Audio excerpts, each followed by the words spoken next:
Hey guys, பாய் வீட்டு கல்யாண பிரியாணி கேள்விப்பட்டிருப்பீங்க. பாய் வீட்டு கல்யாண ரொட்டி கறி கேள்விப்பட்டிருக்கீங்களா? அது என்னன்னு சொல்றேன். அதுக்கு முன்னாடி நம்ம சேனலை ஃபாலோ பண்ணிட்டு இந்த வீடியோக்கு ஒரு லைக்கை போட்டு அப்படியே இந்த வீடியோ ஃபுல்லாக ஸ்கிப் பண்ணாமல் பாருங்க. ரீசெண்டாக பார்த்தீங்கன்னா நம்ம நண்பர் வீட்டு திருமண விழாக்கு தான் போயிருந்தோம். நம்ம ஊரில் இரவு கல்யாணம்னாலே அது ரொட்டி கறி தான். ரொட்டி கறினா வேற ஒன்றும் இல்லை கைஸ், பரோட்டாவும் சிக்கன் சம்பவம் தான்.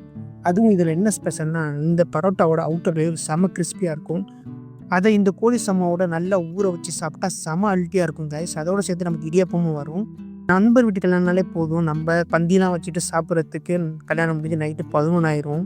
ஸோ கடைசியாக நம்ம நண்பர்களும் சேர்ந்து உட்காந்து சடனில் அடித்து நாக் அவுட் பண்ணியாச்சு. அவ்வளோதான் கைஸ் இந்த ஒரு வீடியோ. இந்த வீடியோ பிடிச்சிருந்தால் லைக் பண்ணுங்கள், உங்கள் ஃப்ரெண்ட்ஸுக்கு ஷேர் பண்ணுங்கள், மறக்காமல் நம்ம சேனலுக்கு சப்ஸ்கிரைப் பண்ணிடுங்க. நம்ம வேறு ஒரு வீடியோவில் பார்க்கலாம். பாய்.